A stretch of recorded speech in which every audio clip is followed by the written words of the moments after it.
Oh wait, you gotta do that. Sure, I love that. I love to do that. Sorry, man. Are you? You never left. Hopefully I helped. No, that's perfect. I wasn't thinking Tom D. How are you?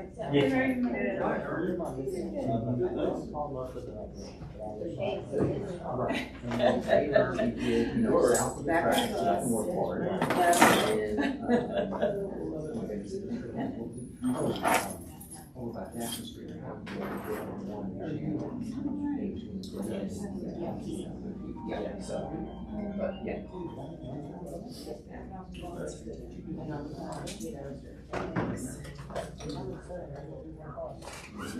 That's just, I was just thinking of that. Yeah.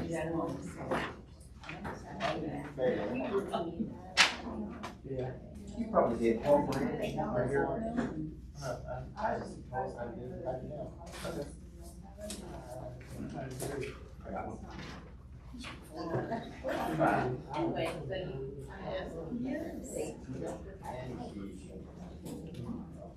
Hey, Steve. How are you, sir? Good, sir. Good to see you. See.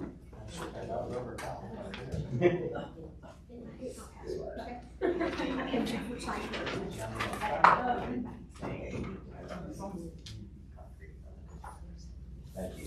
Yes.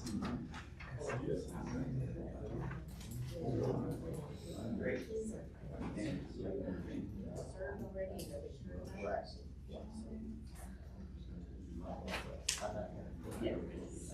There you go. Yeah. I'm just trying to see how many, if I can sit up there or if I can sit up here and all of those things like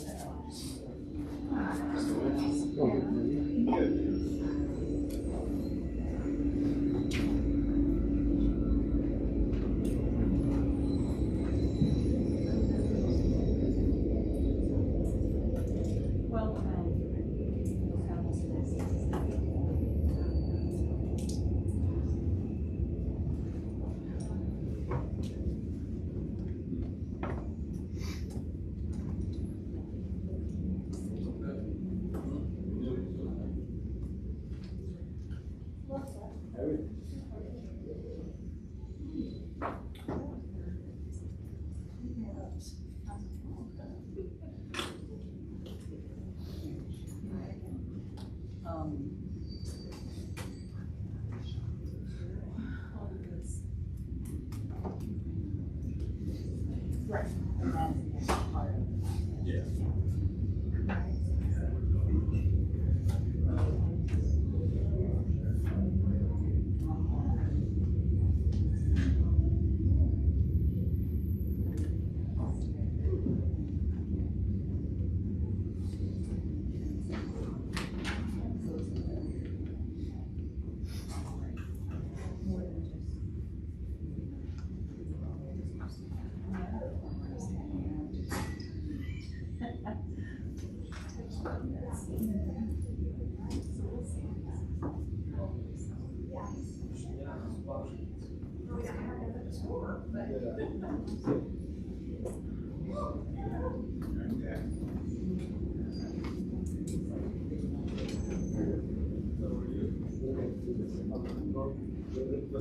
Let's try from this one first.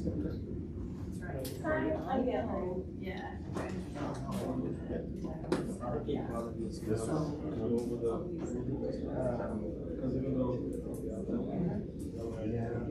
It's on Thursday night, you can get up, you can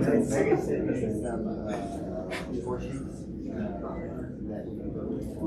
They're pretty detailed on what the store on like. The whole thing got me worried, so we got this. Rather than that, the question came like, how do we get it? So we'll see. Right. So we'll see.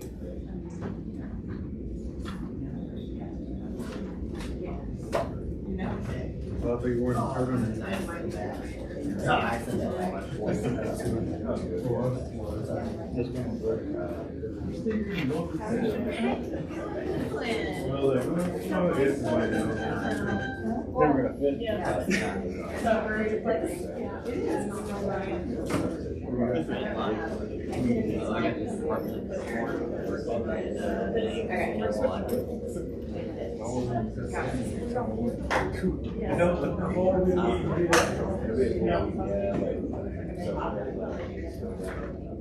It's like hard. Okay, was it an Airbnb? Yeah, I saw it. Okay, and it's separated. Okay, you see it. Okay, we're on the top over there. All right, appreciate it.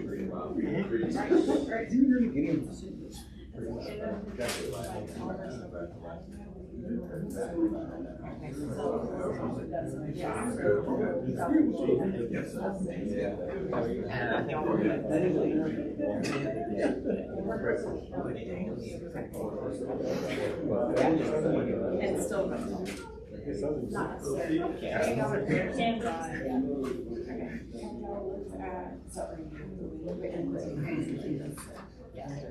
Like, we're not yeah.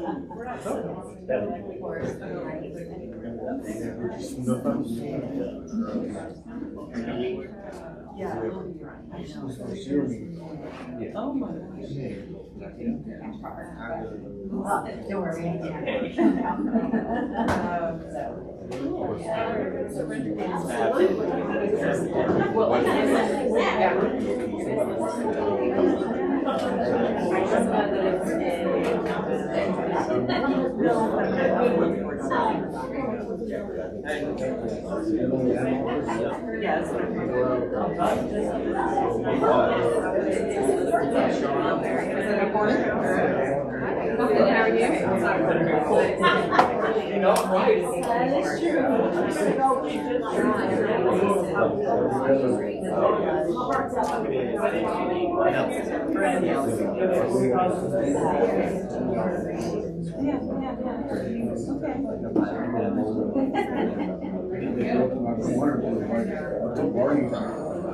Don't worry. You can show up for 5 in the morning so we can do something. Today's partner. Yes. Yeah. I will look at it.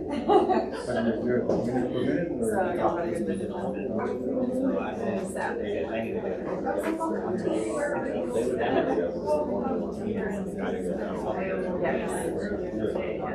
Or you just see it on the price?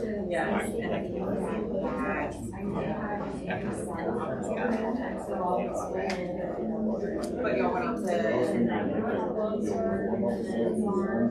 Just don't know. Let me get my road.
One and done.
We're ready. Good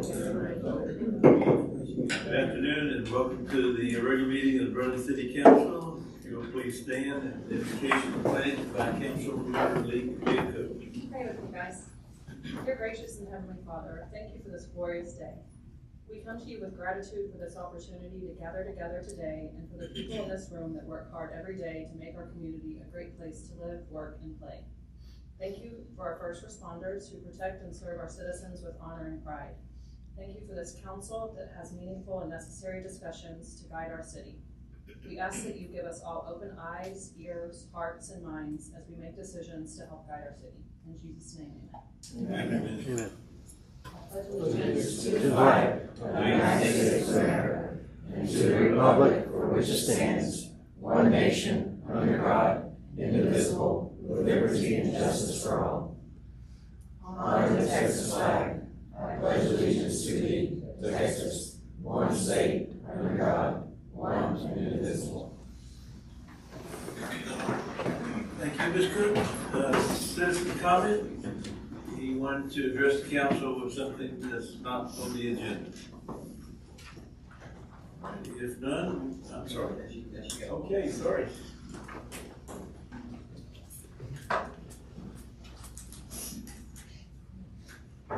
Good afternoon. I'm a citizen and taxpayer here in Brenham, and just wondered whether or not the City Council and the Business Development Group are considering a data center policy.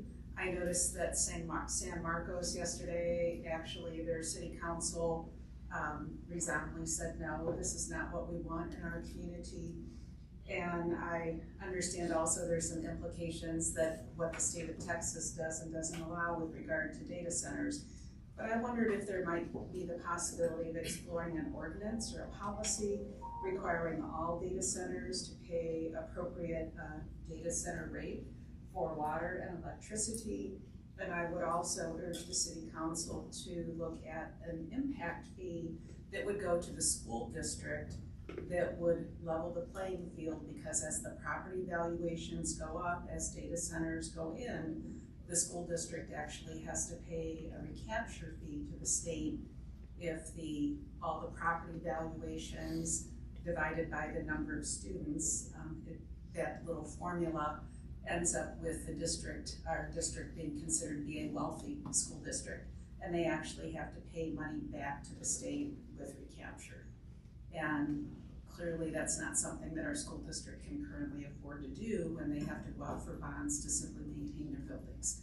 So again, I would encourage you, if you are able to look at a data center policy, to also look at some type of impact fee being assessed for data centers to help keep our school district whole.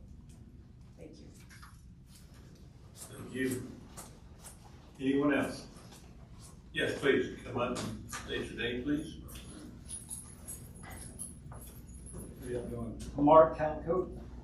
The only concern that I wanted to address was the cruising. I live on St. Charles Street instead of apartments, and the cruising and the loud music, usually it starts around 5 and it'll go on till 9, 10 o'clock. It started out with one vehicle, and now it's like an entourage. It's absurd.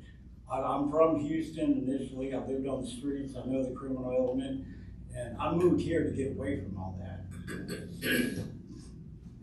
I don't know. What was and Could you say the name of the streets? Again? Can you say the name of the streets again? South St. Charles Street. I'm on the other side of the courthouse. And it's just ridiculous. I've got business owners asking me about it, if there's anything I can do. And I've done something. I got a text back, and it was like, has to be certain decibels, this, that, and the other, but I don't know. The other day, it was probably about 4 or 5 days ago, PD was behind an individual, and he got on the loud intercom. Oh, and kudos to the first responders. And yeah, he got on the intercom and told him to turn it down. So apparently, I don't know. And if there could be more of a police presence, especially on the weekend, I'm real observant, and I know there's a lot of individuals that I do not recognize going around downtown. And but that's all I've got. Yeah.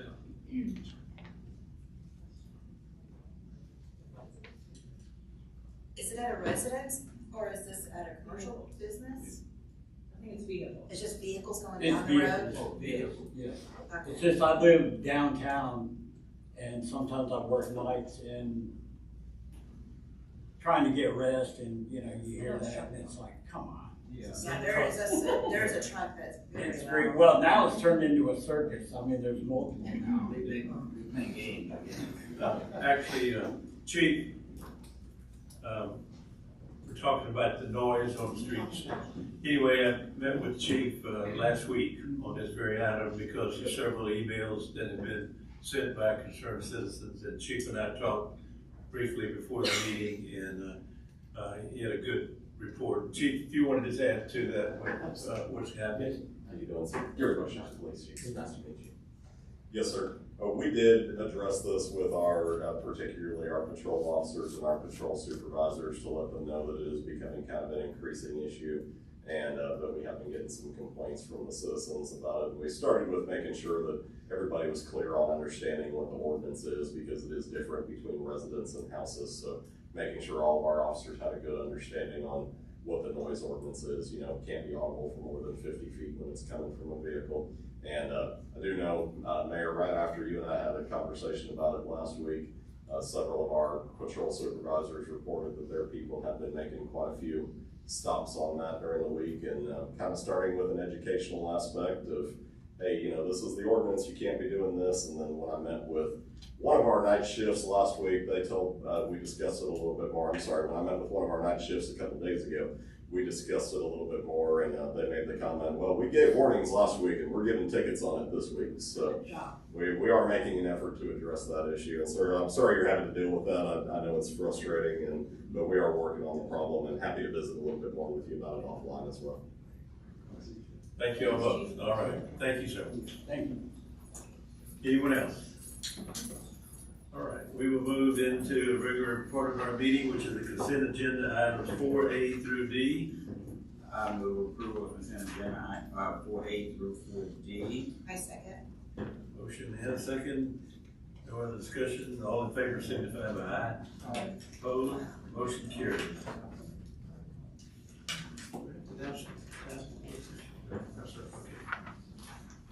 Work session is item 5, and that's the department update, administrative services, city secretary's office, purchasing services, and admin services. Ms. Ballinger, please.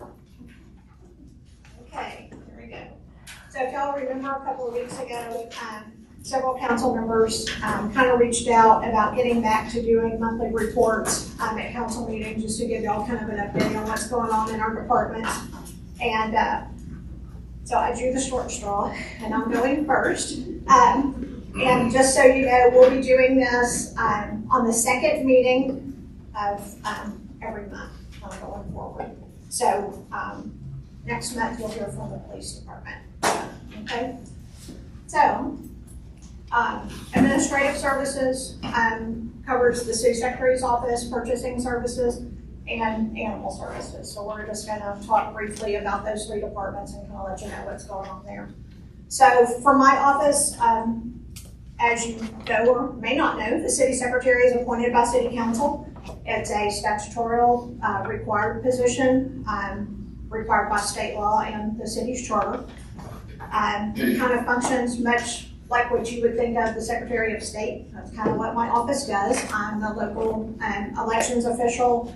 I ensure transparency to city records, facilitate the city's legislative process, which is council meetings, boards and committee meetings, things like that. I'm also the compliance officer for federal and state statutes that could be, whether it's Open Meetings Act, Public Information Act, Texas Ethics Commission requirements, things like that. So I kind of handle that. I'm responsible for all election related duties, campaign finance reports, conflict of interest disclosure statements. So my office kind of handles a hodgepodge of things. So I have 2 full-time employees. I call her a half-time employee, but she works probably double time. That's Karen Stack that I share with police department, and I have a part-time records clerk that y'all probably seen sit outside my office. So some of our responsibilities, just kind of like what I talked about, we oversee the preparation organization for all council agendas, packets, and minutes. Administer the application process for, we have 15 advisory boards now. Maintain our code of ordinances online. We process public information requests. Handle all records, documentation and records of the city as far as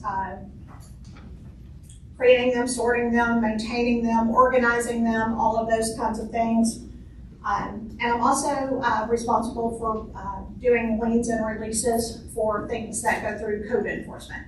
Those liens come to my office and I handle those. So I do a little bit of everything. So last fiscal year, my office, we coordinated 2 elections. We had a general election for 4 positions, 4 city council positions. We also held a special election, which we had 12 propositions on the ballot for a charter election. We kind of orchestrated 27 council meetings. Another thing we do is we issue TABC permits for our local restaurants, stores, and businesses in town that have those TABC permits. Those also come through my office. We did some lanes and releases. We also issued permits for mobile home parks. Our ordinance requires that any mobile home parks within the city obtain a license from the office, and so we do that also once a year.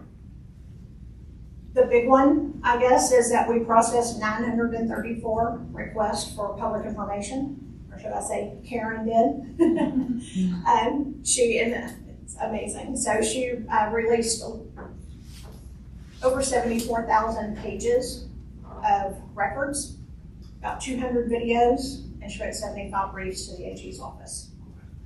So that's kind of a full-time job for her, just complying with public information requests. So some of our success stories is we added Gabby to our team in September. One of the big projects I wanted to work on that Pamela has been kind of working on, I wanted to get the transcription of our old minutes books. I don't know if any of y'all have ever seen those. Gabby has one. That's what they look like. They're all handwritten, and I call it calligraphy. They're really pretty, but unfortunately, our scanners won't read it. So we can't search it, we can't research projects. So one of my goals was to get those basically retyped. And so we were able to get that completed. So we have 5 of those. And they're all 1800s. So that was a huge process. So we were able to get all those typed. They're now stored in Laserfish so we can search them and scan them and learn more about the history of Brown. So that was kind of our big, for me, that was a big win. Took a while to do that, but we got that accomplished. The other thing we did is we implemented new software.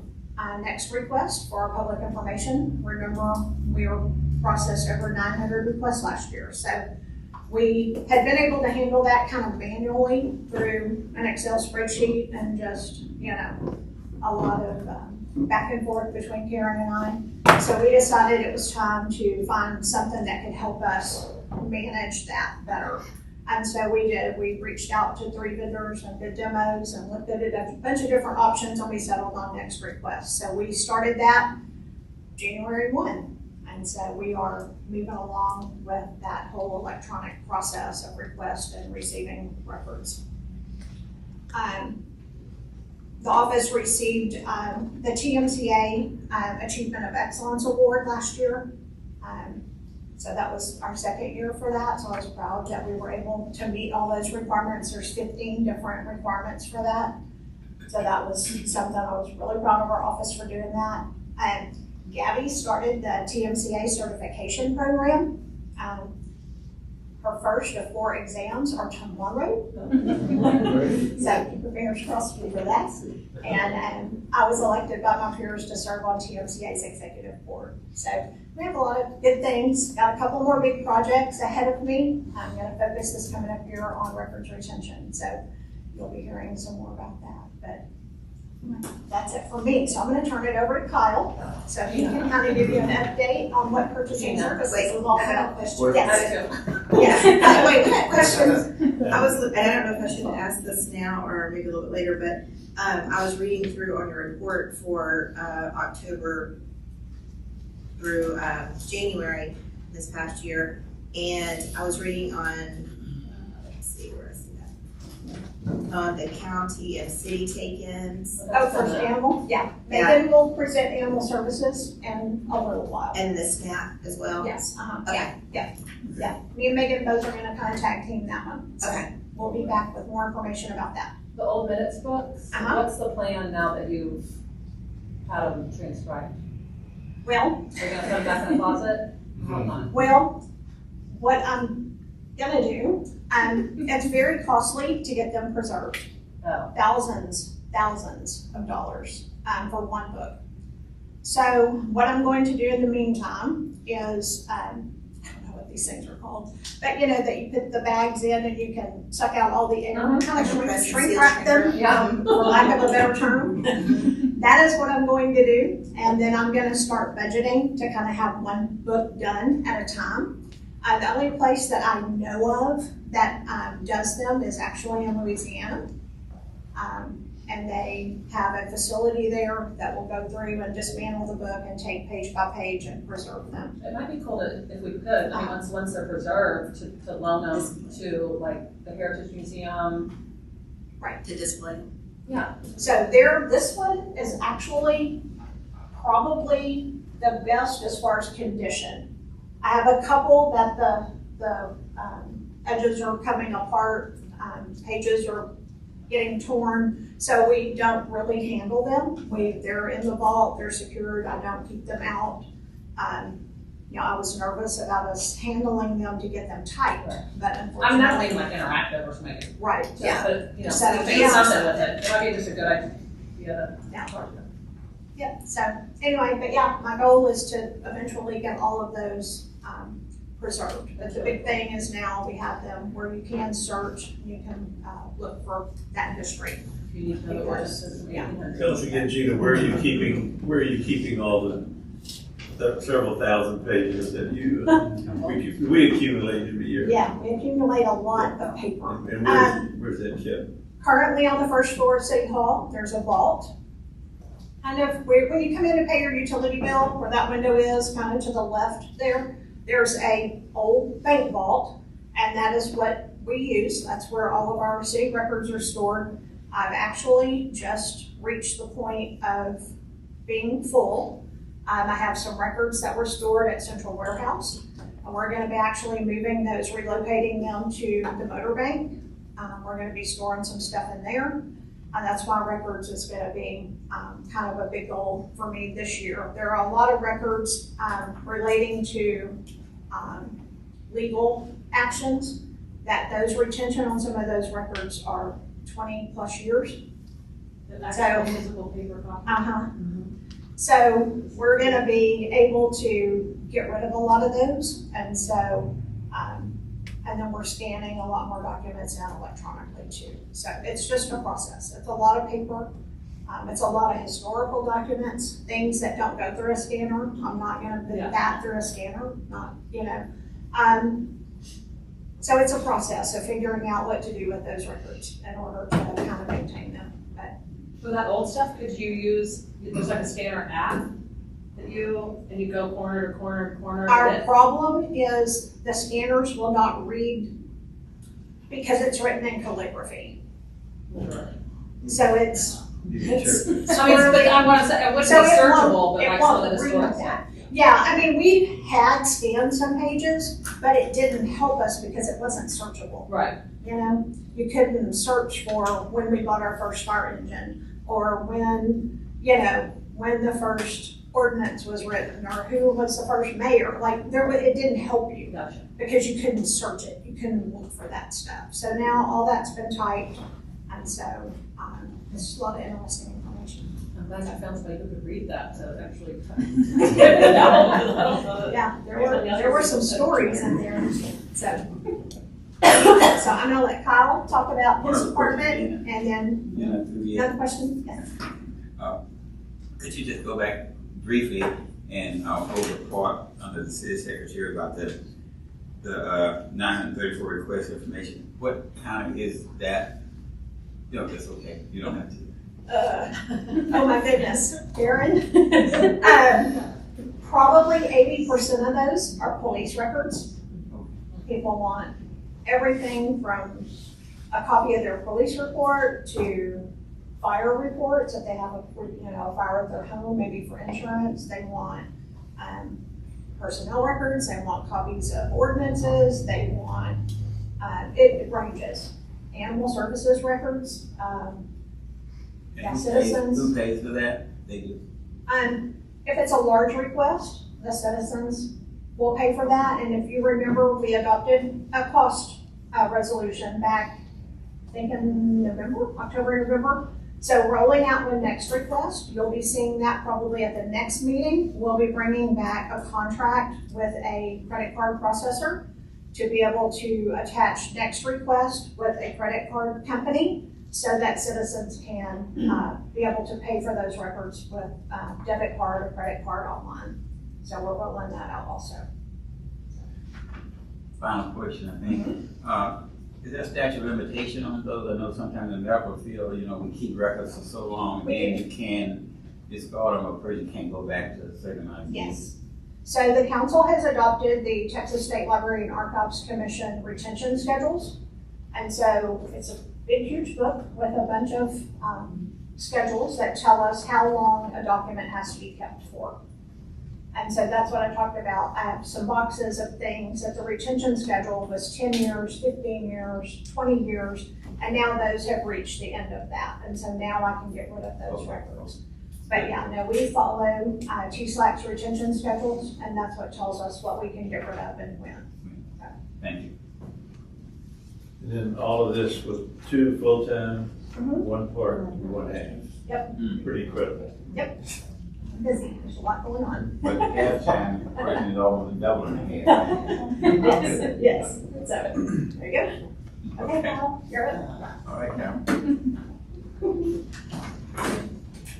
Gina gave me that same short straw when she asked me if I wanted to do this. So, let's see. All right, purchasing services, that's one that most people don't really think about. We're kind of behind the scenes until all of a sudden they're ready to buy it and they're like, oh, I can't buy it like this. I can't just go get what I want. Part of that, when that initial request comes to us for goods or services, we kind of help identify, evaluate, and then select qualified suppliers if that department head hasn't done that already. Some of them are the expert matter subjects on that. We like to think we are too when they come to us. So we learn a lot about a lot with all the different departments. We don't know how to use it, but we know how to buy it. When we look at those different aspects of that, we try to find different cost-saving opportunities, whether that be purchasing cooperatives or to stimulate competitive bidding requirements. Just as importantly with all that, we ensure that we meet all the required specifications, comply with state laws, and adhere to all the city purchasing policies. Part of that dealing too is vendors. If you've all met with different vendors for different aspects of things, there's a lot of different lights that come in on different vendors, whether that be for concrete, you have electrical, you have just even Rico, copiers. We meet with all these different kind of people. We have good working relationships with them. We keep them happy, they keep us happy, and everybody has a great working relationship through those times of contract. We've got 2 full-time staff for us, Lauren Schultz, she's our purchasing specialist, and myself. And in our department, we keep we're almost running up to 1,000. But last year we processed 856 POs in our office, and then we did 12 new sealed bids with 5 contract extensions that were from previous years' bids or proposals. So far this year, we're up to, it says 400 almost, but we're actually, since we put those numbers in, we're closer to 500 now. And then actually on our sealed bids, we've gone from, I think, 7 to 8. So just within a matter of a couple of weeks, we've added another one into that. So, and then we have those going from time to award to evaluating bids that have come in, and then to waiting for them to open next week and the following week. So we kind of do a lot. It's just a couple people, and that's about all I got. Where's a quick rundown on us? May not seem like a lot, but it is. There's a lot. It's a lot. Purchasing for the whole city. Yes, yeah. That's all the larger purchases. Most of the stuff under 3,000 is kept on that superintendent level, where we don't have to see that. Anything still over 3,000, which is quite a bit nowadays. So Kyle, when some department wants something, I mean, is that up to that department to compare the vendors or whatever, or you get involved in that? How do you? Most of them know their own stuff. That's we use Casey and Park, so he knows mowers, right? We don't. If he gets to a point of saying, hey, we want these kind of mowers, he has vendors that he knows, he has contacts. If he can't get with somebody, then we try to find some different avenues for him. But most of the time, those guys come in with a full, complete package for us. We check all our boxes, make sure everything's legit, run legal, run how it needs to do it, and then process the PO as it needs to be. Very good. But pretty much all the superintendents have done a really good job. They've all been around for a long time, so they know the market. They have contacts everywhere. They can get that a little quicker than we can. We just make sure everything's done right on the backside. All right. Very good. Thank you, sir. Sorry, yes, just busy. Okay, to start off with animal services, and I'm gonna turn it over to the one that knows everything. So, the past couple of weeks, there's been a lot of questions come up about the county's role in animal services. So I kind of wanted just to start with that. I'm gonna talk about what the Exchange of Services ILA is. We did that back in December of 13. And kind of what it mandated is that Washington County would cover jail, emergency medical EMS, and 911. And the city would handle fire service, animal services, and the library. And so for animal services, regarding animal control services, so there's two parts. There's the sheltering and there's the animal control. So when it comes to animal control, the ILA says it'll be performed at the request and under the direction of the Washington County Sheriff. Sheltering services says that we shall provide services to county residents and county law enforcement officials when needed, but that the city would not be required to accept an animal for sheltering when we do not have the adequate space to handle that animal. And so what those two things mean is for animal control, if a citizen in the county has an issue, they would call 911 or maybe call the non-emergency dispatch number. A sheriff's officer would be dispatched to that location. They would kind of, I guess, assess the situation. And if they determine that they either need assistance or maybe the animal is sick or maybe there's some other things going on there, then they would reach out to Megan and her team to come and provide assistance, and our animal control officers would go in that case. As far as sheltering, we get a lot of citizens that call with animals that have been dumped on their property. They'll call the shelter. 99.9% of the time, we do ask them if they can keep them for a set period of time, set an appointment. We call it an appointment. Most of the time, county residents are more than willing to do that. They have barns or sheds, or they have a fenced-in yard, or they have a place that they can keep it until we have an opening at the shelter. And how I think Megan can talk more about this, but I know she tries to plan whether or not there's an adoption event coming up. Maybe there's a transport schedule. Like we know we have, 10 dogs leaving on Thursday, and this is Tuesday. Well, could you keep that dog until, next Friday? And so that's kind of what we do. It's kind of, I always call it the shell game, where you're like moving parts and trying to figure out how many dogs they can put where, because the shelter does only hold so many. And so that's kind of how we handle that to be in compliance with the ILA. I have a quick question. Is that explained when someone calls and says, these people dumped a litter of puppies, blah, blah, blah, and you say, hey, can you keep them until Thursday, and it's Tuesday that day? Are y'all telling them because we have a transport planned or we have this event planned or whatever? Yes, so every single citizen has an appointment set, even city residents. So we have a set amount of time, so city is always shorter than county. So dogs are a little bit longer. Cats we can usually do same day for our city residents, and then county residents is gonna be 2 to 3 days for cats, and then about 5 to 7 days for dogs. Of course, the schedule can vary during the summer because that's our high intake months, so it can be extended. But people are more than willing to hold on to the animals as long as we explain it, and that is how we can keep our no-kill rate where it is. And when we explain that, that's when people really understand, because as long as the animals are going out, we can get more in, right. And it's just a steady flow instead of having to use nicer space. Yeah, I just want people to understand that it's a shuffle game. Yeah, we'll take them, but we'll only have space. Yeah, we only have space for so many, so sometimes that's a little bit hard for people to understand. So Megan does a great job. So other thing I kind of want to touch on just real quick, in the almost 3 years, next month, 3 years that Megan has been here, she has just been an amazing addition to the city of Brenham. She has rolled out so many new programs and ideas. microchipping. I don't even know if we did it before, but now it's basically, if you come in contact with anyone that works in animal services, you're getting a microchip. So be careful if you go to the I mean, yeah, so they, whether it's in the shelter at intake, whether it's on the side of the road, it's at a citizen's house, whatever it is, that animal's getting a microchip, so just so you know. Doggy day out, I call it, it's like speed dating. So you fill out an application, they match you with a dog, and you pick up the dog and take it for the day, and then when you're done, you take it back.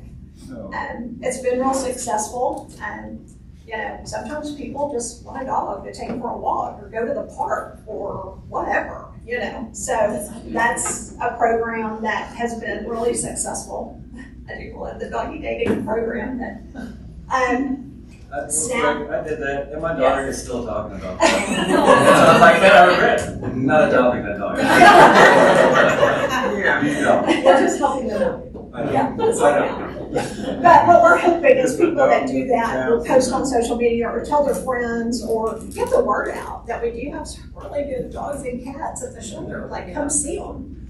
So the other program is SNAP. If you remember, in this year's budget, council allocated $10,000 for a spay and neuter program. We partner with Animal Friends. There's kind of an application process. They come to the shelter, meet Megan so she can see that animal and fill out an application. Megan will then reach out to them with the information. When they call to schedule their appointment with Animal Friends, they pay a $25 fee to hold their appointment. And then they go, they take the animal, the procedure's done. When it's over, the city gets the invoice and the city picks up the rest of that bill. So for the citizen, it's $25. And that's for the spay and neuter, yes. But that is for city residents only. Yes, and that's just for city residents. That includes rabies vaccine, microchip, and spay and neuter. So I have one question, I think that's for it. On the second sheet, that's what it was, for the microchipping, does the county, okay, so that's for the city, but for the county, when we have to spay and neuter their animals, do they participate in the fee for that? No, not currently. Carolyn and I went and talked to the county back last summer in May or June about participating in this program. At this time, they do not participate. The ones that you'll see on your stat sheet are ones that Carolyn and I have authorized Megan to make that decision. A lot of them are animals that have been, we call them repeat customers, that we've maybe taken multiple litters from them, or they've called specifically looking for assistance or needing assistance. And those are things, and we're doing those. Because on the intake, I'm just looking on here, intake for county for, from October to January, it was 23, 68, 62, and 60%. And then for the city, it was 79, 29, 37, and 39%, which is the county, we have a lot higher intake, and so we are paying to microchip those without assistance. Yeah. Okay. And so the ones that do the SNAP program from the county, like I said, are at the discretion of Megan, because a lot of times she knows that animal. We've gotten litters from them before, and so it's better for it'll be her discretion whether or not to do that. But yeah, so we're taking care of those. Maybe I'm running a can of worms here, but the last ILA was 2013. Yes. What is, it's been 13 years, city has grown, county has grown. We're offering so many services at the cost to the payers in the city. So why is there a hesitancy with the county not stepping up to cover some of the services that is clearly needed in the county? I mean, have they provided a rationale to you?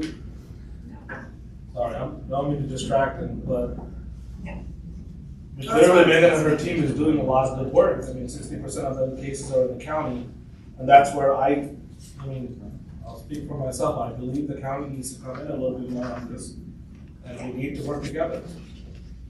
No, we have not heard anything back from them. So, and the other program that Megan just rolled out is our trap, neuter, and release, and that's to help with some of, we call them the community cats. It's the cats in the neighborhoods that really don't have a home, but everybody in the neighborhood's feeding them and taking care of them. So the resident will trap the cats, bring them to the shelter, and then they'll be spayed or neutered, and then they'll return back to that neighborhood.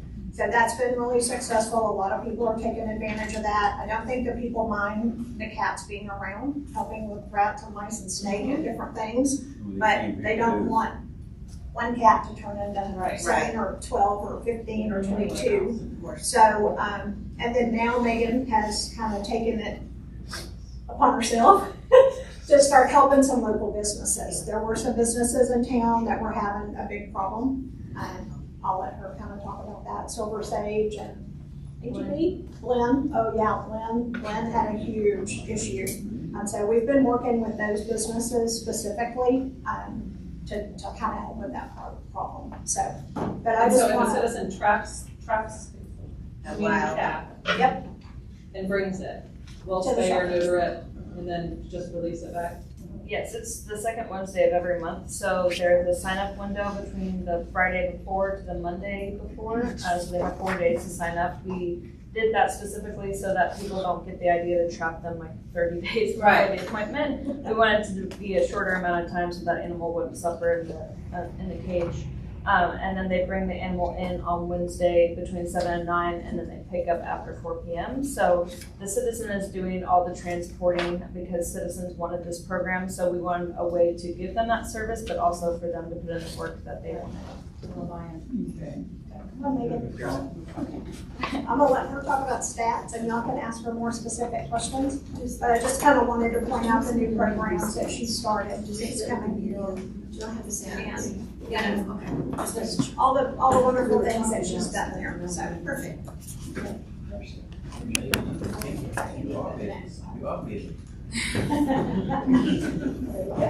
Every day.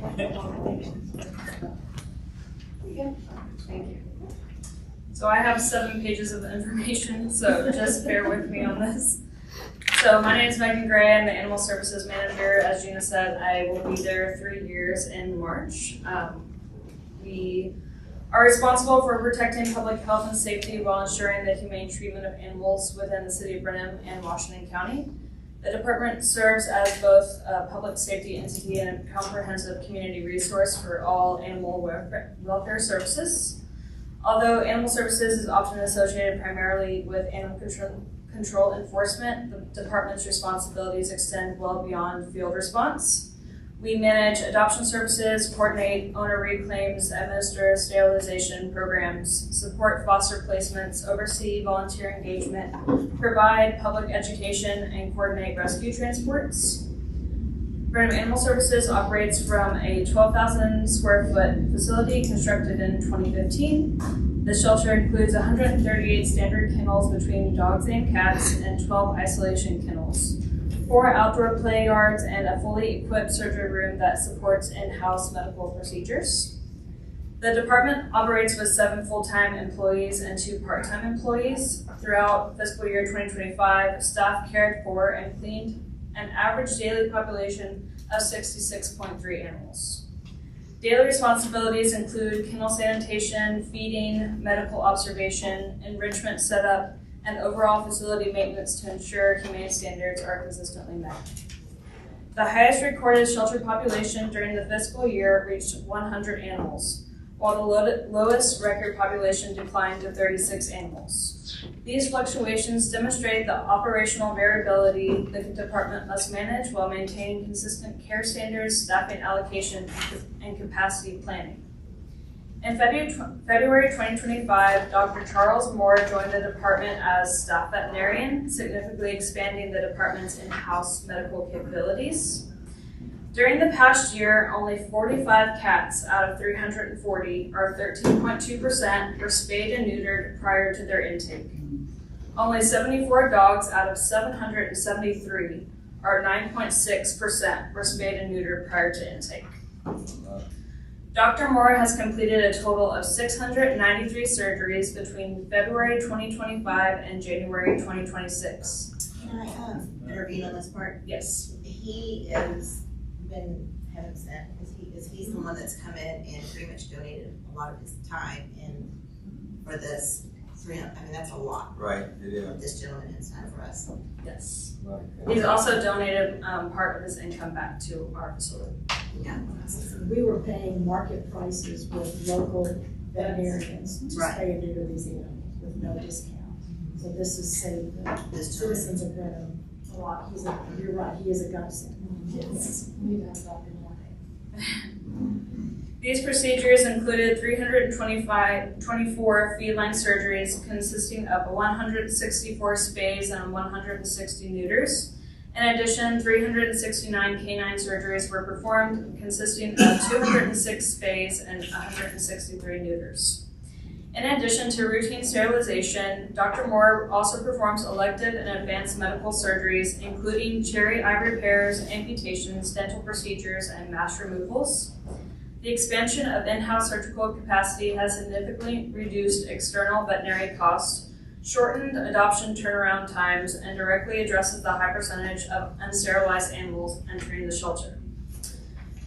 We did apply for the Texas Spay-Neuter pilot program that the state is funding, submitting a comprehensive 52-page application that outlines our operational plan, community impact, financial projections, and measurable outcomes.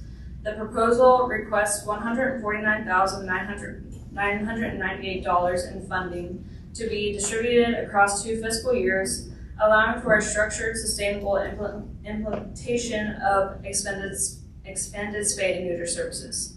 These funds would support increased surgical capacity, community outreach, target assistance for underserved pet owners, and data-driven reporting to ensure accountability and long-term impact. This multi-year approach positions us to create meaningful, measurable reductions in pet overpopulation while maintaining program stability and fiscal responsibility. And we have not heard back yet on that. During fiscal year 25, Brenham Animal Services received 7,977 calls for assistance via telephone, averaging approximately 665 calls per month. This number represents the department's total public-facing workload and includes far more than enforcement-related activity. Calls for assistance included adoption inquiries, owner reclaim coordination, foster program participation, spay-neuter assistance program inquiries, volunteer questions, operational concerns, transport coordination, and general animal welfare guidance. In addition to program-related calls, staff respond to public safety matters requiring field investigation and enforcement. Each call requires documentation, staff time, follow-up, and coordination. Transport coordination, we partner with shelters in Boise, Idaho, Cache, Utah, and Sterling, Massachusetts. It plays a key role in expanding placement opportunities and maintaining shelter capacity. Each transport requires significant planning and coordination among multiple partners, including shelter staff, rescue coordinators, veterinarians, and transport teams.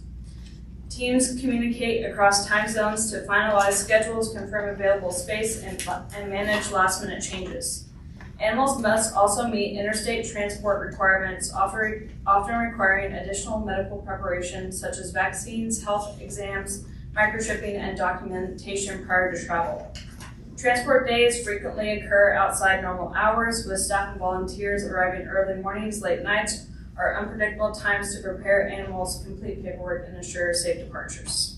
This morning, we did send off 9 dogs to Sterling, Massachusetts, and me and a volunteer were there at 5 a.m. While much of this work happens behind the scenes, these coordinated efforts are essential to moving animals into communities with greater adoption demand, ultimately saving lives and preventing overcrowding. Fiscal year 25 experienced a decrease in total animal intake compared to fiscal year 24. This reduction reflects the impact of sterilization initiatives, microchipping efforts, responsible pet ownership education, and stabilization of stray population trends. While intake volume declined, overall service demand remained steady due to consistent call volume and enforcement responsibilities. Reduced intake allows staff to dedicate additional time to medical care, enrichment, and placement efforts. Adoptions and owner reclaims remain relatively stable between fiscal year 24 and 25. However, transfer to rescue partners increased during fiscal year 25, resulting in higher total number of live outcomes compared to the prior fiscal year. The increase in transfers reflects strengthened rescue partnerships and proactive capacity management. Fewer animals enter the shelter while more animals exited successfully, demonstrating improved operational efficiency and supporting continued no-kill status. Megan, just a minute. Yes. Can you tell them what we have to pay for the animal transport and that we use our donations? It's between $2,000 and $3,000 every time. We use donations, so we have some very philanthropic donors that really take this to heart, so. Yes, and some people donate specifically for that cause. And that's for each transfer. Correct.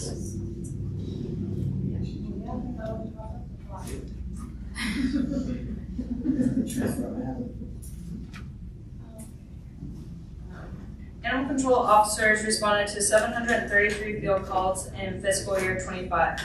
Calls include stray animals at large, wildlife complaints, owned animals at large, deceased animal removal, bite investigations, welfare checks, trap requests, wildlife retrieval, and agency assists. These calls require on-site assessment, documentation, enforcement when necessary, and coordination with public health authorities. I'm going to expand on the top 10 ACO calls. Stray animals at large are stray animals is one of our most frequent field responses. These calls involve dogs roaming within city limits. Officers must safely capture the dog, scan for a microchip, check identification, and attempt immediate reunification with the owner. If the owner cannot be located, the dog is transported to the shelter for intake, medical evaluation, and holding. These calls require safe handling techniques, public interaction, documentation, and often follow-up investigation. Wildlife complaints involve interaction between residents and native wildlife species such as raccoons, skunks, possums, or snakes. Officers assess whether the wildlife presents a legitimate threat or is behaving naturally. Many calls require public education regarding deterrence and prevention. In certain cases, humane trapping, relocation, or coordination with wildlife specialists is necessary, requiring adherence to state wildlife regulations and safety protocols. Owned animals at large involve dogs that have escaped confinement. Officers respond to secure the dog and identify the owner. Depending on circumstances and compliance history, warnings or citations may be issued. Officers may also conduct follow-up inspections to verify corrective measures such as fence repair or proper restraint compliance. Dead animal removal calls require officers to retrieve deceased animals from roadways or public areas to maintain sanitation and public safety. Officers must document location, assess for identification when possible, and ensure proper disposal. County bite cases involve investigations of reported animal bites outside of Brenham city limits, but within Washington County. That is when the sheriff does the bite report, and then we verify the rabies vaccination records and implement quarantine protocols. These cases require strict compliance with state rabies control laws and detailed documentation to protect public health. And then dogs and cat bites is in the city limits, so it's the same measures as the county bite cases. Animal welfare checks involve responding to reports of possible neglect, abuse, or improper care. Officers evaluate access to food, water, shelter, and overall health condition. Many welfare calls result in education and voluntary compliance. However, serious cases may require enforcement action, citations, or seizure. These calls require professional judgment and detailed documentation. Set trap requests involve deploying humane traps for nuisance wildlife at the request of residents. Officers provide instruction on safe placement, monitor trap compliance, and return to retrieve captured animals. These calls require multiple visits and coordination to ensure humane handling and regulatory compliance. Wildlife and trap calls occur when a trap has successfully captured an animal. Officers retrieve the animal, assess its condition, and determine proper release or disposition according to state regulations. Safe handling procedures and proper transport techniques are required to minimize stress and injury. And lastly, agency assist involves supporting law enforcement or other agencies during incidents such as evictions, arrests, fires, or emergency responses where animals are present. Officers secure animals, provide temporary sheltering if necessary, and ensure scene safety. Officers also retrieve owner and next of kin information to ensure the animal is returned to a known person. These calls require coordination, adaptability, and timely response. And just to emphasize, we only have 2 animal control officers responding to 733 calls.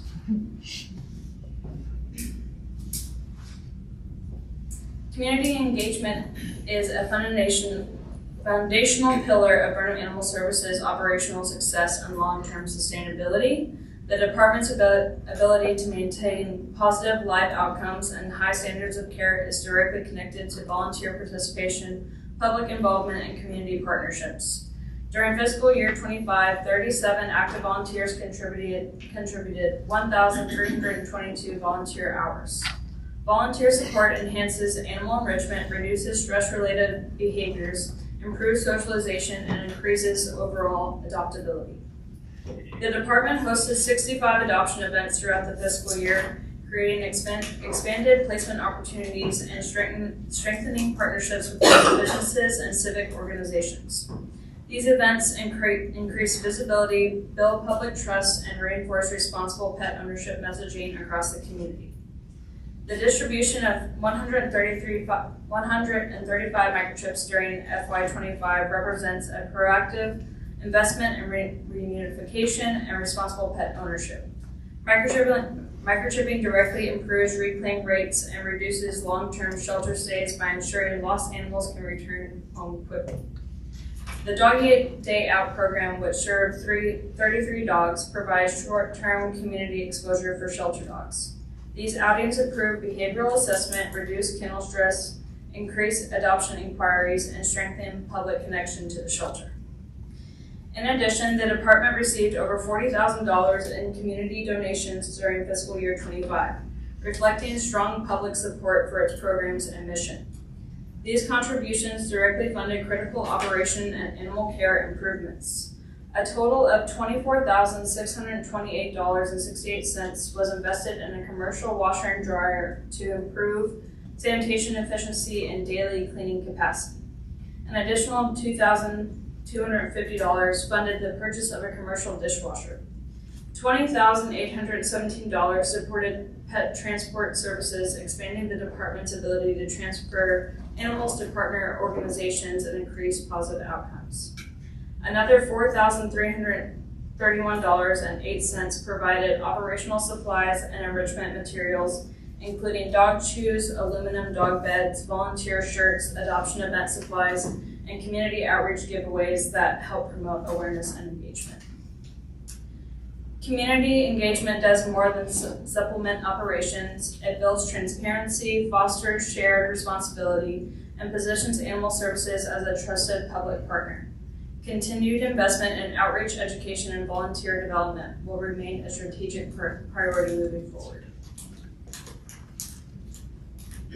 As Burnham continues to grow, animal services must proactively evolve to meet increasing service demand while maintaining humane standards and fiscal responsibility. The department's forward-looking strategy focuses on sustainability, prevention, operational excellence, and long-term resilience. Maintaining no-kill status remains a core objective. Sustaining this designation requires balanced intake management, strong adoption marketing, expanded transfer partnerships, efficient medical capacity, and targeted efforts to reduce long-stay populations. Ordinance modernization will align the city's policies with best practices in animal welfare and public safety. Updated regulations will clarify compliance standards, strengthen enforcement tools, and enhance community understanding of responsible ownership expectations. Operational standardization through the development of a comprehensive animal services department manual will improve training consistency, reduce liability exposure, and ensure long-term continuity of operations.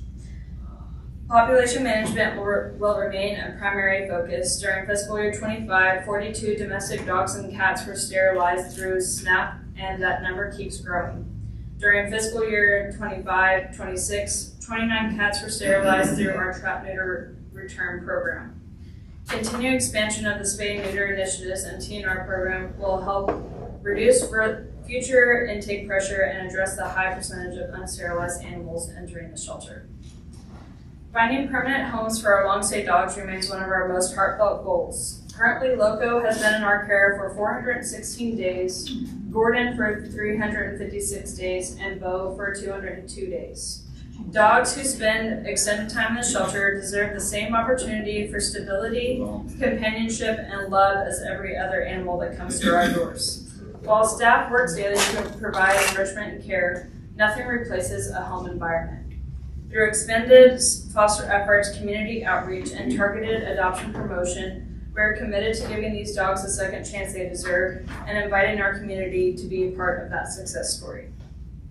Collectively, these initiatives position Brenham Animal Services not only to maintain current standards, but to advance towards greater operational maturity, community integration, and long-term sustainability. Thank you. Thank you. Any questions? Megan, will you tell them about our plans for Loco? Yes, so Loco, we had a newly appointed advisory board member, and her first meeting, she basically promised that she was going to foster Loco, which is the top dog there that has been there for 416 days. And he is now in her care and has been for the last week or so. And so she is using her resources to find an adopter, and she's getting him training in the meantime. I was gonna say, maybe we should change his name. Maybe a little bit off. She's calling him Tino. Okay, on her Valentine's Day. Because someone was like, meet Loco. Ms. Megan, I have a question. Yes. I know, well, I had heard from some of my clients that, I'm pretty sure that we had taken in, there was a resident that had an abundance amount of animal dogs. I think it was in the county. But was the county able to help with any of that, or do you know, because it was it 30, 40 something? So last year we got a call for 40 chihuahuas and 1 residence. The story is that the parents left their kids in charge of these animals and had not come back in 2 years. So the population grew out of control very quickly. When you have 40 or 20 unaltered animals, it can turn into 40 very quickly. So when we got that call, we just, out of basically the kindness of our hearts and also out of sympathy for that man, we decided as a department to help him. So we did go to his residence. We did not go inside, but we did vaccinate and put barrier, which is a flea and tick preventative, on them for him, in turn that he would surrender some of the animals to the shelter, and also we would provide the sterilization for those animals. So I know that may seem like out of our jurisdiction, but Dr. Moore, he is scheduled for 4 hours every week, and we do as much as we can within those 4 hours. So we were not paying Dr. Moore overtime for him to complete those surgeries. So we ended up taking about 8. So they kept a few of them, and they're sterilizing them through us. And so we only have 3 left to do, and then we should be done with that project. So when you say the parents left, that you meant the owners of the dogs left them with the elderly man? No, the parents left the children in charge of the dogs. How old are the children? They're probably in their early 20s. Okay, there we go. Oh, so, okay. Okay. All right, yeah, maybe get there. So they still have a lot of their. Yes, but they're all sterilized now. There's no limit in the county, so we can't enforce that. Right. Yeah. Okay, I just heard, and so I wasn't sure. I thought it was an elderly man. I wasn't sure how that all went. Okay. Sad. But they feed them all? Were they healthy, like fed? Yeah, they were all healthy, like plump and everything. That wasn't the issue. Yeah, it was just reproducing. They went out and they were, that's why they were reproducing. I have a quick question. Yes. I had a phone call about the county judge candidate forum. Apparently there was a comment made about, or I don't remember what, because I didn't watch it. But about a call that one of them had made to have dogs in the county, stray dogs come taking it. And I was gonna ask about the ILA, so I could explain it better, which you did a wonderful job, thanks. But did we reach out to that person and educate them on? We do usually go out to, because that was about a dog attack. No. The phone call I got was that it was from strays, I'm not sure. There were strays, and then for a dog attack of some of this individual's employees. Yes. If I remember right. Yes, that is correct. Without pointing fingers or divulging too much into it, I did reach out to that candidate via email, and I have not heard back on having a discussion. Okay. Just wanted to make sure. For the record, Megan, I just want to say thank you for what you do. I know it's not easy, but it's a lot of work. So a small team, but 100 dogs at one point, that's crazy. So, I mean, 100 animals, I should say, but still, that's a lot. Mostly dogs. Yeah. I'm overwhelmed with one. Megan, quick question with the city, with the cats. The dogs are basically pinned, et cetera, but all the cats can roam. Correct. You ever, I mean, you cannot sterilize all those cats, so how are you ever gonna solve that problem? Because you said you did 29 cats. I think we had 29 cats in our neighborhood alone. So. Yes, it is not a short game. It is a long-term game, and specifically when businesses reach out to us or residents reach out to us, it is going to help us in the long term if they tell us what their situation is and how many animals that they're dealing with. Because once you sterilize them, that's the end for them, and so it's going to be probably a couple years process, but we weren't doing businesses in the early part of this program because we just need to get our feet on the ground and understand how to implement it and do it right. So now that we do have that in place, that's why we're working with businesses now. So it's really just gonna be a few years turnaround, if not more. But that is the end goal, to have all of the feral cats sterilized. So you just need really educating the people. Yes, and people willing to participate in TNR, yes, to bring them in on their own. Good. Thank If you're gonna feed them all, then you need to Well, help that's us. the problem. You need to help us. Yeah, no, you always Help us help you. Yeah, you always have someone feeding them. Those. Thank you very much. You're welcome. Interesting program, yes. Well, Megan, if you forgive me when I talked to you earlier, I said you didn't do nothing, sit over there all day, but I see you working. Just 7 pages of details, that's all. Yes, they are very busy over there. I know they are. Any other questions? Jen and Tom and Megan, thank you all very much for what you do. As Jen said, we're going to be having the different departments, the meetings now, enlightening everybody a little bit more. Thank you. Into the regular session, item 6, discuss and possibly act upon resolution number R26-007, authorizing revision of contract number 22085-049-302 with the Texas General Land Office related to the Community Development Block Grant Mitigation CDBG-DR program. Isn't that a little confidence there? Kyle, tell us a little bit more about what you're doing. Yes. Oh, yeah. So if you guys remember this project, this one started out as the RV11 back in 2022, and then kind of went down to the RV10. TxDOT took one of those projects and then ended up being the RV7 is what it's called now.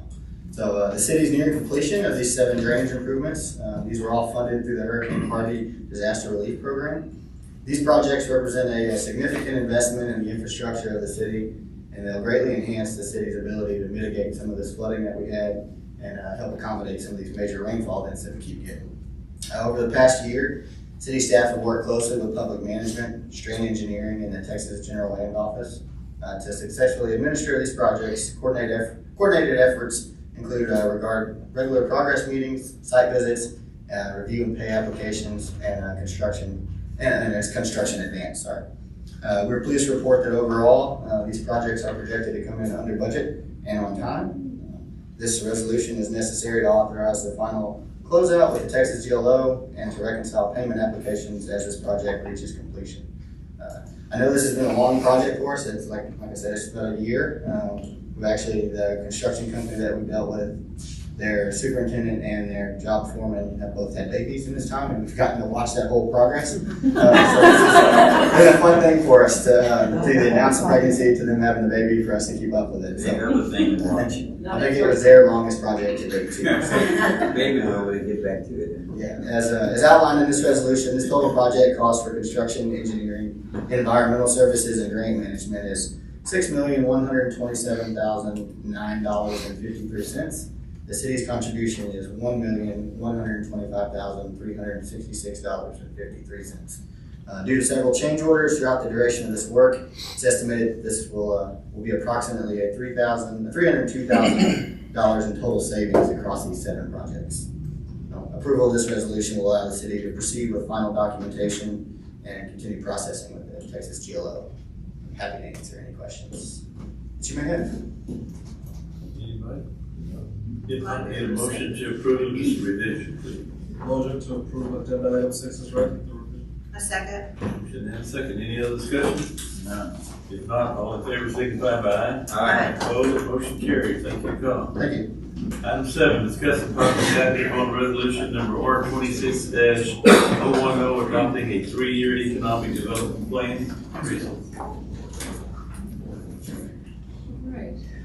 Honorable Mayor and City Council members. In August of 2024, my team released a request for proposal for economic development services. Fast forward to November 2024, the Brenham Economic Development Corporation authorized the selection of Marketing Alliance Incorporated with the objective of recommending targeted industries appropriate for economic development for both the City of Brenham and Washington County. The process began in January of 2025 with community stakeholder interviews, a review of indicators relative to community assets, and overall research and analysis. In October of 2025, Marketing Alliance delivered a plan that takes into account the momentum of growth that our community is experiencing with an eye toward the future. So 5 strategic priorities were developed from this plan: business retention and expansion, targeted business recruitment, marketing and promotion, workforce and talent development, and entrepreneurship and innovation. The targeted industries that were identified included the ones that we of course already know about, including advanced food and beverage processing, biomedical supplies and packaging is new, ag tech and animal health is new, precision metal and equipment manufacturing, again something that we already have, and value-add wood products and modular housing components. There's a variety of indicators that the consultant used to come up with these industries. One of the questions I did ask was to consider future industries for our area. This particular strategic plan also aligned with Bigger, Better Texas, which is the state's plan, including shared targeted industries, workforce development synergies, infrastructure and site readiness, and rural competitiveness and balanced growth. It also aligned with Brenham Plan 2040. It mentions downtown revitalization, housing diversity and affordability, infrastructure investments, transportation and connectivity, and governance and interagency collaboration. So the next steps for the plan after October was to share it with stakeholders, which we did.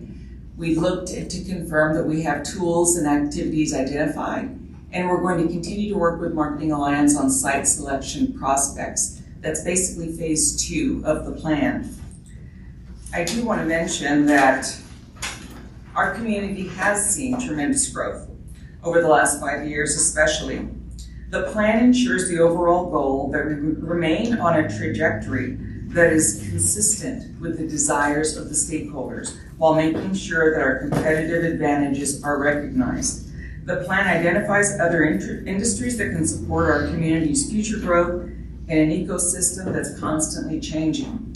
Identifying the needs of tomorrow will help us maintain a level playing field with other communities. I do have a guest here today that also wants to speak to the plan.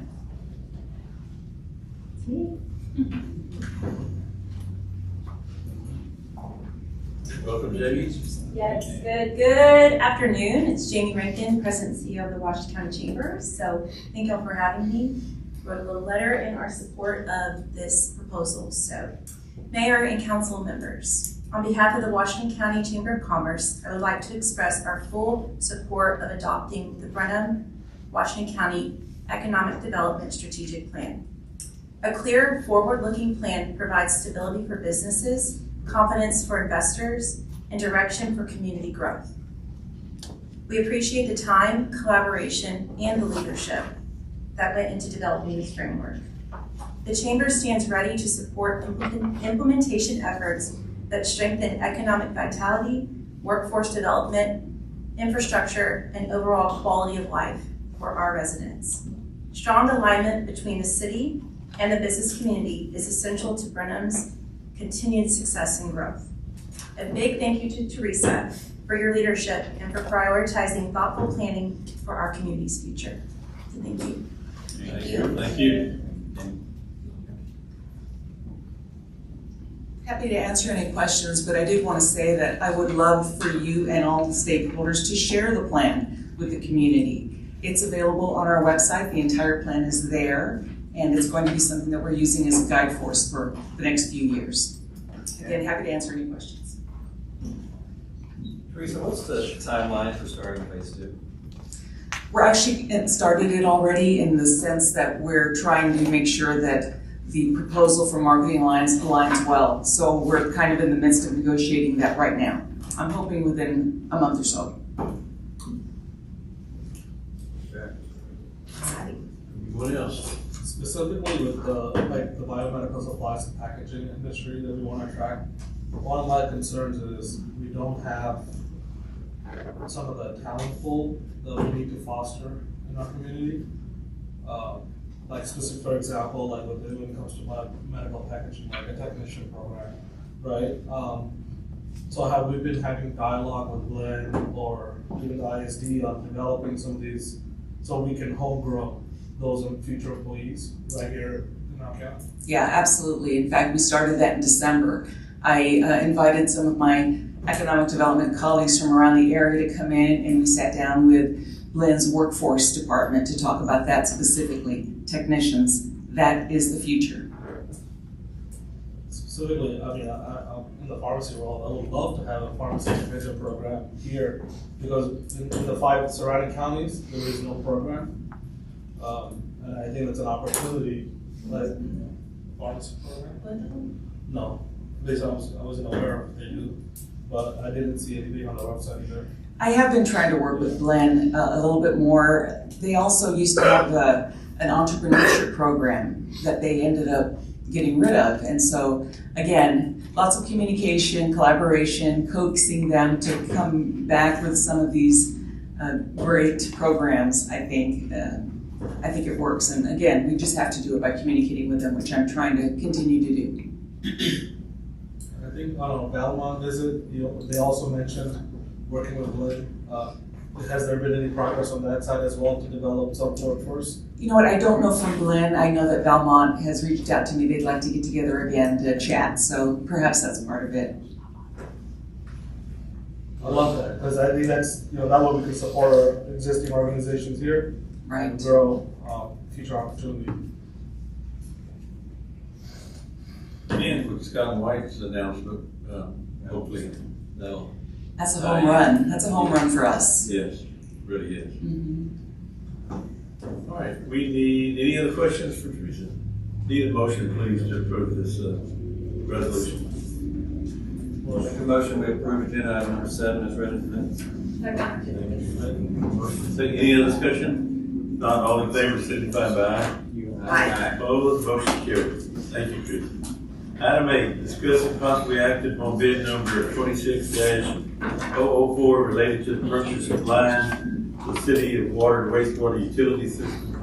Authorize mayor to execute any documentation. Jerry. Good afternoon, Mr. Mayor and council members. On January 30th, staff opened up bids to provide the city's wastewater treatment plant with 12 months supply of lime.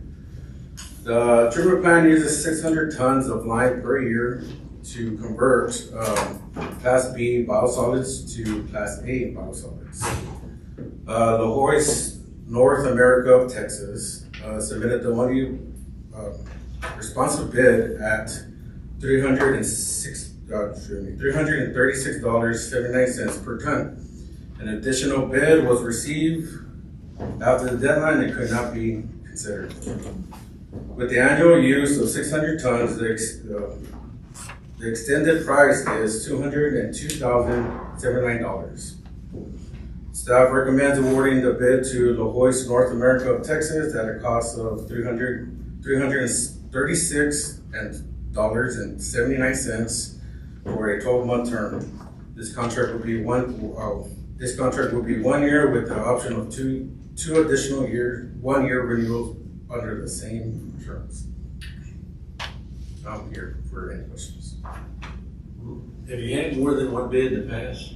I believe last year it was only one bid received as well. I don't think there was any other companies established then, and then staff found this other company that did submit a bid, but it was opened at 11 and bid came in at 145. Okay. And so, unfortunately, as stated in there, we send them back unopened and have no idea what it was. Yeah. Okay. So you couldn't open that, right? No, sir. I thought the chief we could have changed some things. It was sent to all of them in time, and so we just thought we'd have it, and we were in talks with them, so we just bad luck, bad timing. Yeah, sure. Okay, I award the bid to number 26-004 related to the purchase of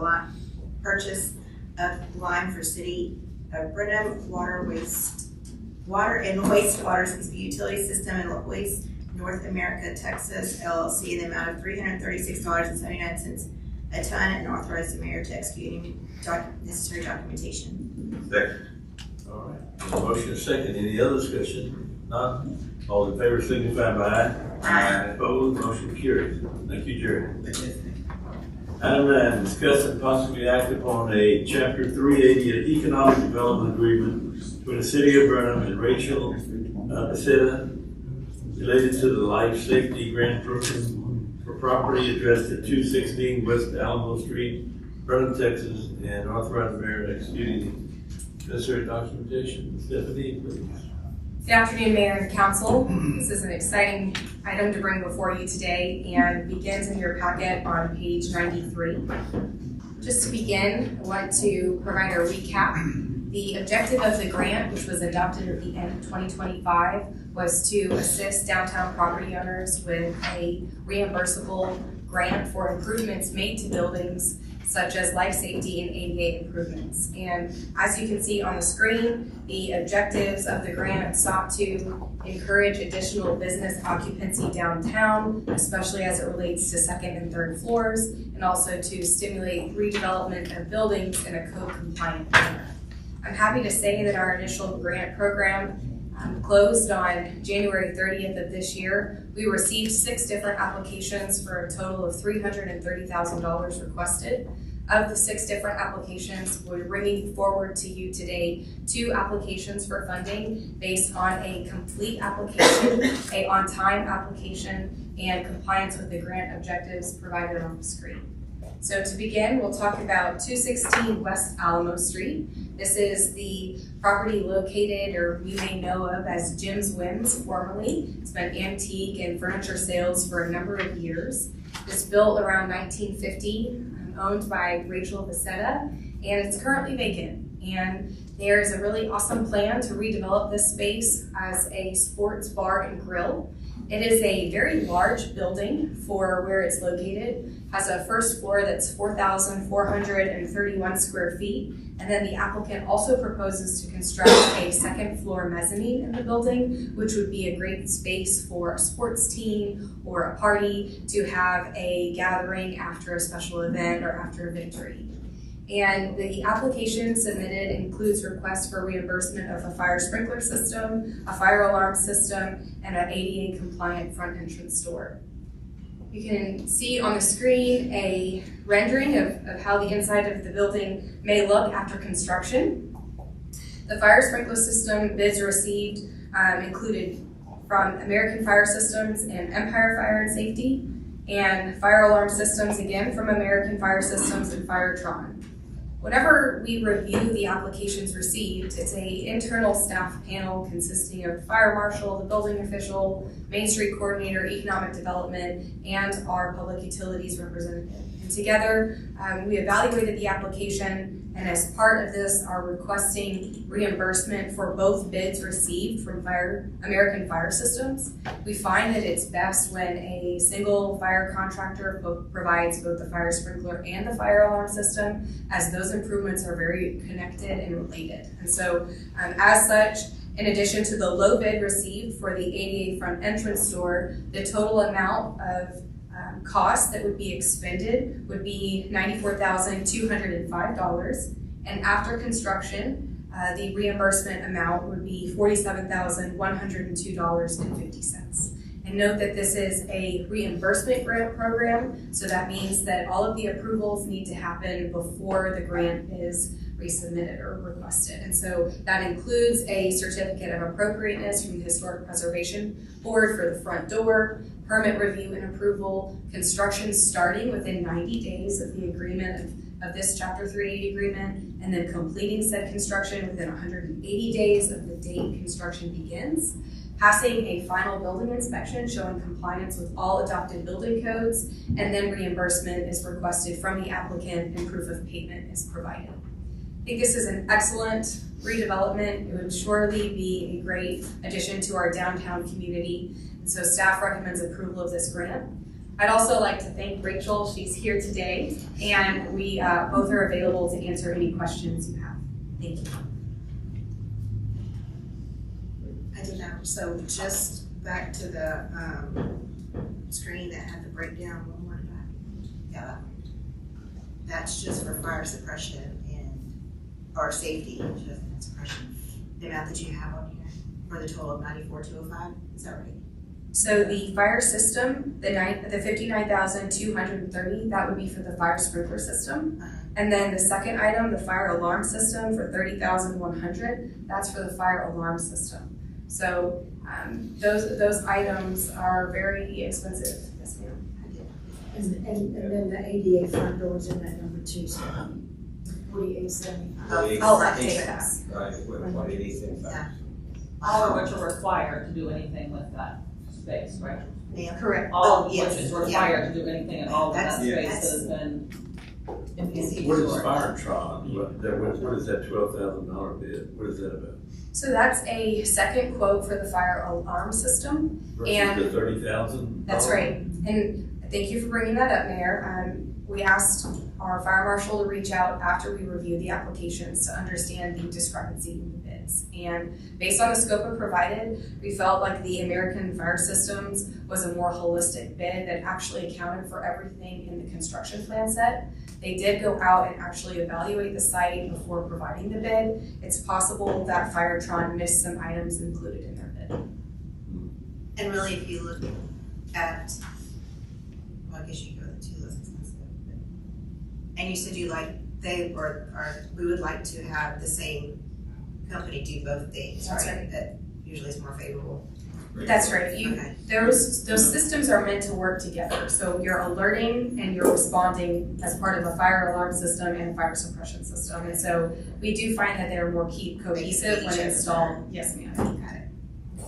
Have they done any, has American Fire Systems done any of the, I don't know if the fire marshal probably knows, I'm looking at them back there in the hallway. Are they familiar with like our downtown renovations? Have they done any of them before? Not specifically downtown, but that particular company has done work within our city, and there's been no issues with the company as they've been operating. And how are we involved in the bidding process? What part do we play in that? We just review the bids. Okay. So as part of the application process, the applicant is required to submit 2 bids. Okay. And then we review the bids, and that's in order to ensure we're correctly funding using our reimbursement grant program. Gotcha. Stephanie, there's also been, usually in the general public, there's also comments like, why do we need this? This kind of things like with the TERS and all these other comments over the last several weeks. Can you just at a high level explain how this has benefited the community and why this is a positive for the city when we do programs like this? Absolutely. So economic development agreements, generally like a Chapter 380 agreement such as before you today, are meant to encourage or redevelop areas that, because of cost prohibitive requirements, otherwise may not develop. So in this particular situation, you can see on the screen that $94,000 just for fire sprinkler, fire alarm, and an ADA compliant front door. Those are all items that are required by our adopted fire code, our adopted building code, and if not for a grant program, may be prohibitive for a business to reopen in the space. At the beginning of this particular item, I shared that this building is 4,400 square feet. We have had many pre-development meetings over the last few years about this space. And because of the square footage of this space, really any occupancy that is going into that location is going to require a fire sprinkler system. And so that's an improvement that's going to stay with the building for the life of the building. It's not only going to be a benefit for the people who work there, the people who are patrons there, but it's a benefit for all of the buildings downtown, because were there to be an incident in that building, that fire should hopefully be contained within that space and preserve our historic downtown community. And the money that we're investing in this building is coming back to us, both in goods and services, but also in increased value add to the community. That is a benefit as well. Yeah, so just want to make sure like we're not wasting or squandering taxpayer money. We're investing it to get it back for the future. Yes, sir. I think this program is a game changer for downtown redevelopment. I'm excited to where it leads us, so thank you for all your work. Because if we didn't do that, then you would have a lot of abandoned buildings, nobody in it. It'd be like a ghost town. We don't need a ghost town. I agree. Yes, sir. All right, no other questions? We need a motion, please. I move to approve item agenda number 10 is read. Number 9. Nine. Sorry, jumping ahead. Number 9 is read. Second. He second. Someone second. Okay, we're good on all the motions, second, yes, all right. Any other discussion? If not, all in favor signify by aye. Aye. Opposed, motion carries. Go away. Item 10 is parent. One, discuss and possibly act on Chapter 3 of the Economic Development Agreement between City of Burnham and Century Property Holdings LLC related to the Life Safety Grant Program at the property addressed at 114 East Alamo Street, Burnham, Texas. Authorized mayor to execute documentation. Already. Mayor and Council, this is the second life safety grant application before you today, and it is in the form of a Chapter 380 agreement. As I shared, this is a reimbursement grant. The slide now shows the location of our second property, 114 East Alamo. Many of you may know this as the Foskey building. Currently, it is on the first floor and basement, the location of Brenner Boutique. The second floor is planned to be the future location of Plan North Architecture, and the third floor is currently partially occupied with law offices. And Ken and Katie Birch, or Century Property Holdings LLC, submitted a complete on-time application, and we're requesting matching reimbursement grants for their exterior fire escape. So I have on the slide now a copy of the rendering which went before the Historic Preservation Board. They have received a certificate of appropriateness for approval. 2 bids were received, one from Betcher Enterprises for $115,000 and one from RV Steel Erectors for $135,000. I will note that these 2 bids are for fabrication only. This is just for the material.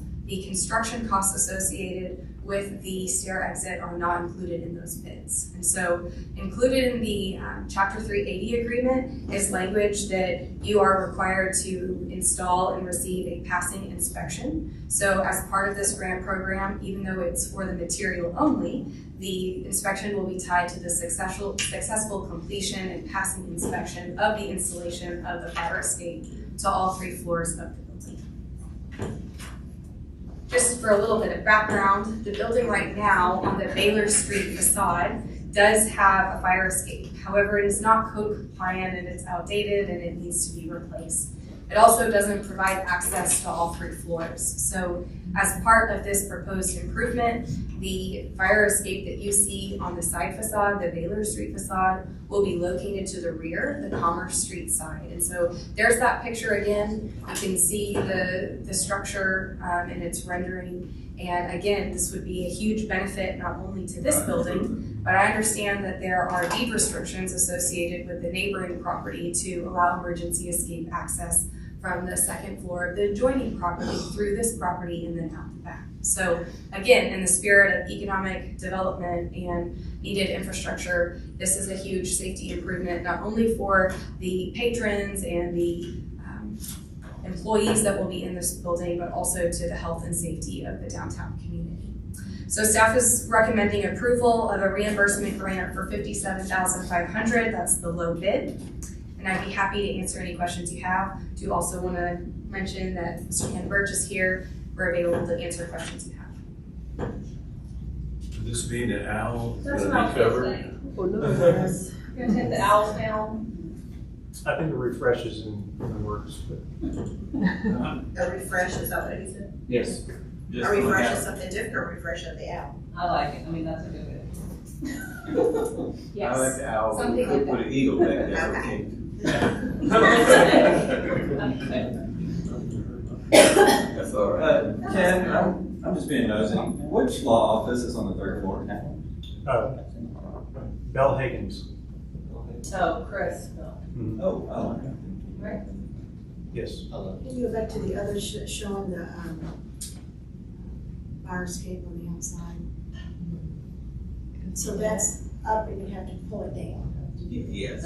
That's true, yes. So Yeah. it's a little bit dark in the picture, but there is some work required currently to exit that space. And when you come down on them, they kind of elevate, they go down when you step down, right? Not sure of the exact mechanics of it. The one of those Simon feet, that's the way. Go try it out. to work.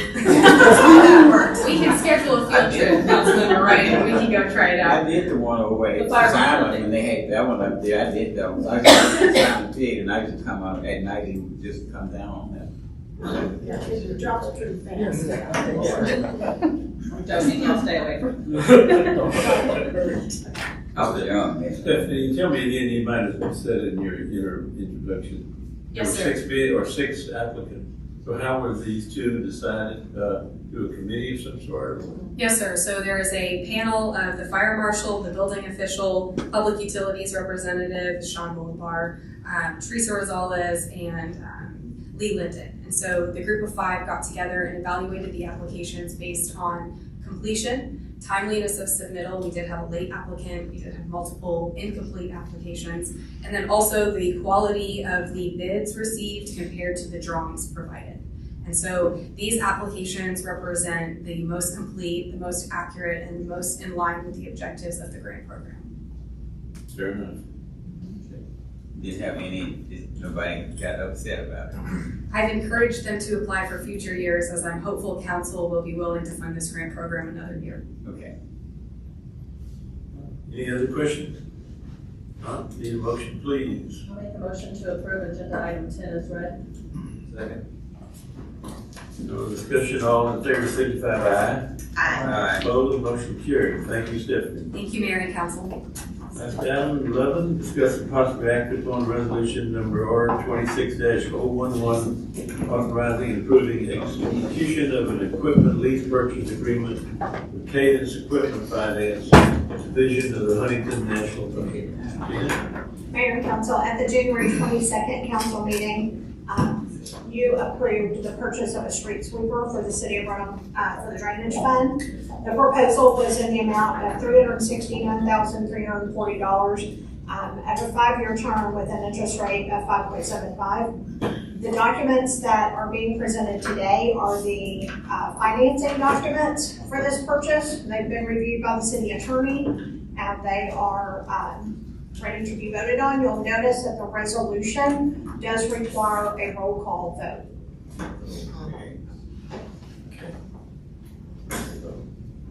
Question? Steve, maybe yes, no? Yeah. Is it a lease or a finance to purchase? For the purchase? Yeah. Yes. These are the lease documents, I guess, or the contract documents for that purchase. The purchase was awarded back in January. Okay. Yes, this is the. This is kind of the financing. This is documents, we own it, it's actually here, and this Yeah. is the financing over. Yeah. The term. Documentation to finalize that purchase, the financing that purchase. Yeah, sorry. I see what you're saying. Yeah. That's right, that's It's a little misleading. Yeah, it's kind of. We will own, we have it. It's a lease purchase, once you make that final payment, you'll be owned by the. Then you get a title. Makes sense. Be owned by the city. Yeah. And I hadn't called for that. No, no. Okay, so this roll call, we got to miss that.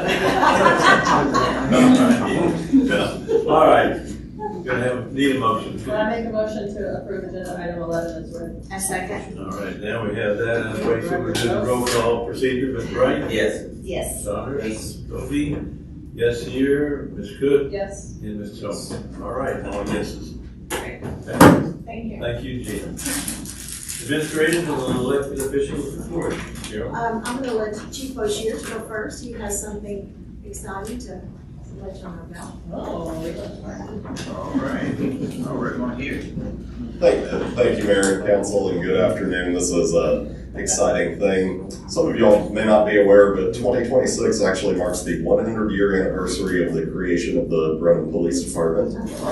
And it's it's not every day that you get to celebrate something like that 100-year anniversary of the creation of the department. So we're planning a number of things kind of throughout the year to commemorate that and recognize that. And when I do my department update for you next month, we'll talk a lot more about that, including some events that we'll be asking y'all to join us for. But one thing that I did want to go ahead and talk about is to commemorate that event, we've authorized our officers to wear a limited edition 100-year anniversary badge that was created in recognition of this event. I'm actually going to pass one around for y'all to look at.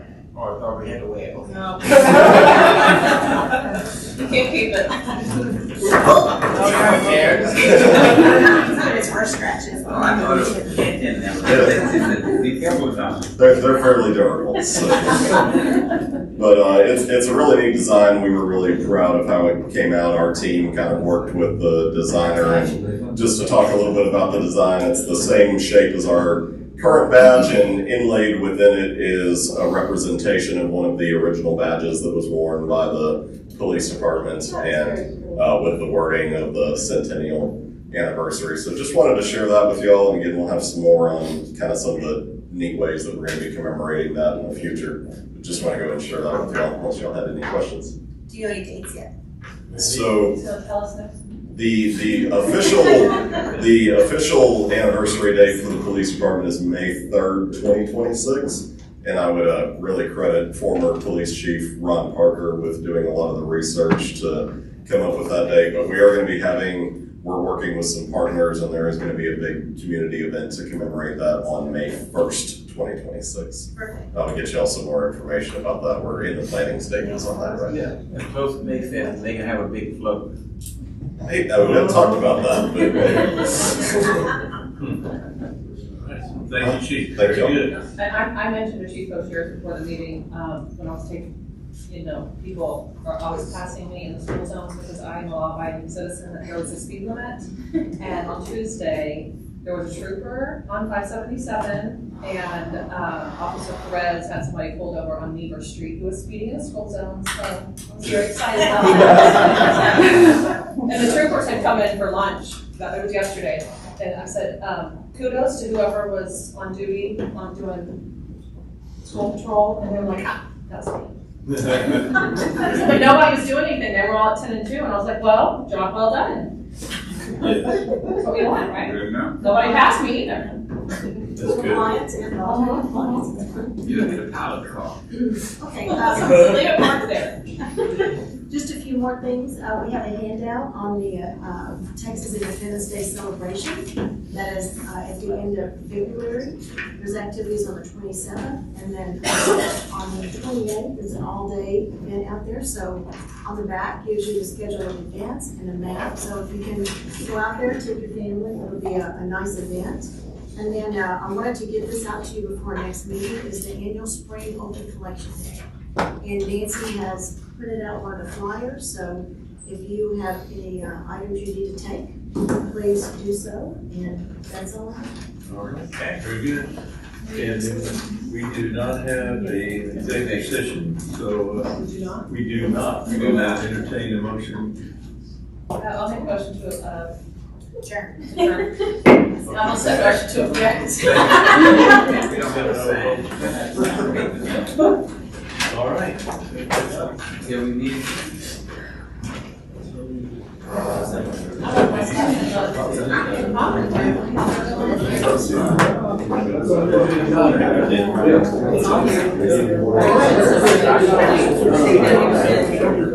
See how we get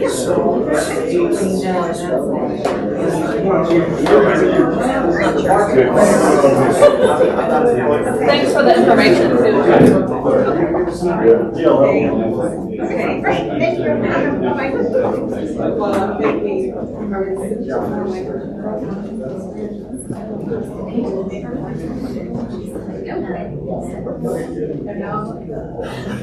Bye-bye.